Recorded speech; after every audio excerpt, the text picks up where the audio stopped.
Bonjour à tous et bienvenue dans cette nouvelle vidéo consacrée à l'immobilier. Aujourd'hui, on va aborder un sujet qui est l'estimation immobilière qui concerne n'importe qui passe par la vente immobilière. Alors, le meilleur moyen de savoir démêler le vrai du faux entre toutes les estimations que vous allez recevoir, c'est d'avoir un minimum de connaissances sur comment faire l'estimation de son bien immobilier. Et dans cette vidéo, on va parler uniquement d'appartements. La vidéo suivante sera sur les maisons. Donc le premier élément qui va rentrer en compte pour faire votre estimation, c'est évidemment la localisation. Donc on vous encourage pour ça à savoir où est situé votre bien. Allez regarder sur des sites, pour ne pas le citer, mais meilleuragent.com, il est très bien. Vous avez votre carte, vous pouvez regarder la ville et voir le prix au mètre carré. Le prix au mètre carré d'une ville, c'est vraiment une moyenne. Méfiez-vous toujours des moyennes. Il faut vraiment rentrer dans le détail. L'immobilier, c'est un monde par quartier. Donc en vrai, la localisation de vos biens, il faut le comprendre. La rue, à une rue près, vous pouvez avoir des changements assez conséquents dans le prix de l'immobilier. Donc on vous encourage vraiment à rentrer un petit peu dans le détail. Pour faire ça, quand vous avez votre localisation assez précise, vous avez une idée du prix au mètre carré. Il va être après important, donc là on est dans le cadre d'un appartement. Donc dans un appartement, vous avez beaucoup d'appartements dans la même résidence, ce qui simplifie beaucoup la tâche, on vous le cache pas. Vous allez pouvoir comparer les derniers biens vendus dans votre propre résidence. Ça vous permet d'avoir un prix au mètre carré beaucoup plus affiné. Et je parle toujours de prix au mètre carré tout à l'heure, mais dans le cas des appartements, ça marche très bien. On verra que dans les maisons, ça marche pas du tout. Dans les appartements, ça marche très bien. Donc vous prenez les derniers apparts vendus dans la résidence, vous divisez le prix par la surface, vous avez un prix au mètre carré que vous multipliez par la surface de votre propre bien et ça vous donnera une idée. Si jamais vous n'avez pas de biens comparables dans la résidence ou qui sont trop vieux, que l'historique est trop vieux, ben là on va vous encourager à regarder les résidences voisines. Là ça va être un petit peu plus compliqué parce qu'il faut comparer ce qui est comparable.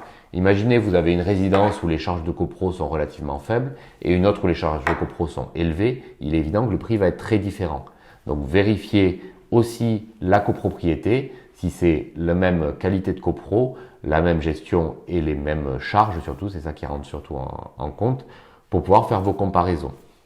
Donc une fois que vous avez comparé, que vous avez un petit peu affiné votre prix au mètre carré, la chose ensuite qu'on va regarder, c'est l'état général. Évidemment, ça a quand même un impact, même si vous le voyez, je les ai mis à peu près dans l'ordre d'importance. L'état de votre bien, il ne va pas doubler votre bien par deux ou le diviser par deux, mais c'est toujours mieux. Un bien qui est en bon état va se vendre beaucoup plus vite et un petit peu mieux. Donc ça, si votre bien a beaucoup de travaux à faire, il faut un petit peu minorer le prix du bien. Et s'il a aucun travaux à faire, vous pouvez le majorer un peu. C'est là aussi que ça devient difficile parce que avec ce qu'on a vu au point 2 dans les comparatifs, vous savez pas l'état du bien qui a été vendu précédemment. Sur les sites que vous avez ces données-là, on le mettra en commentaire ou dans la description. C'est les bases de données des notaires et ces bases de données ne vous donnent pas l'état du bien. Donc il faut un peu le deviner, un peu rentrer dans le détail. Et c'est là où une connaissance fine du secteur et de l'immeuble en question aide à savoir dans quelles conditions le bien a été vendu avant.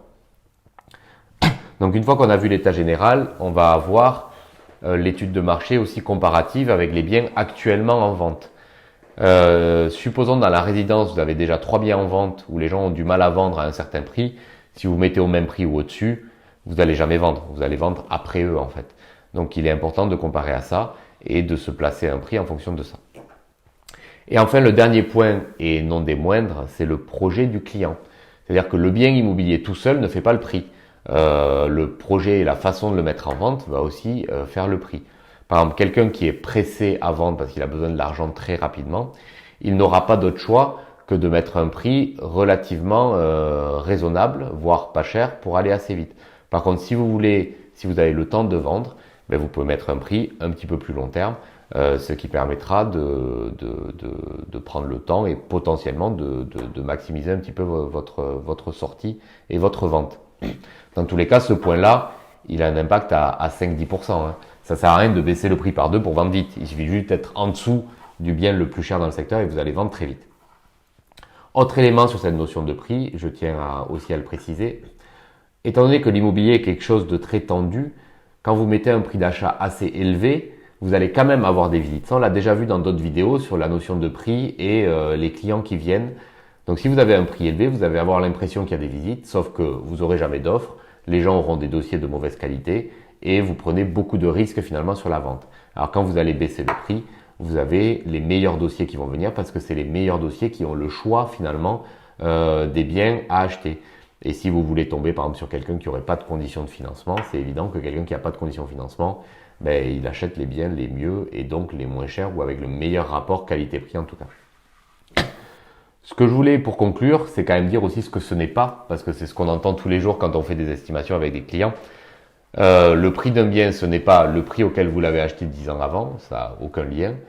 Et oui, il y a des secteurs où l'immobilier baisse, on le dit jamais, je ne sais pas pourquoi, mais l'actualité ne parle que des prix parisiens ou des grandes villes qui montent. La réalité, c'est que vous avez des villes secondaires ou des coins où les prix peuvent baisser, donc votre prix d'achat ne fait rien sur le prix. C'est juste, ça n'a aucun impact sur le prix, ni à la hausse ni à la baisse. Les travaux que vous avez investis aussi ont un impact très limité. C'est évident que si vous avez embelli le bien, il sera dans un état meilleur qu'après, mais c'est pas parce que vous avez investi 100 000 euros que vous pouvez rajouter 100 000 euros à votre estimation pour dire j'ai investi 100 000 euros donc il vaut 100 000 euros de plus. Pas du tout. Notamment parce que quand on fait des travaux, on les fait à son goût, ce qui plaira pas forcément à votre potentiel acquéreur.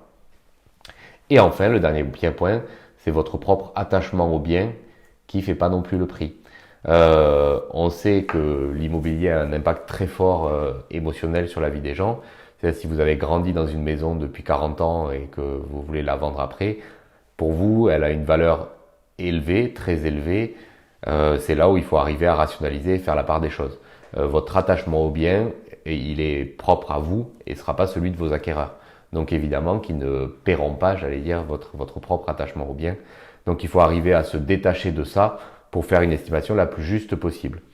Donc voilà, on vous a donné les différents éléments pour faire l'estimation. On va vous mettre les liens de référence en description, qui sont les liens que les agences immobilières utilisent, les vraies méthodes pour arriver à une estimation et qui vous permettra à vous de faire la part des choses.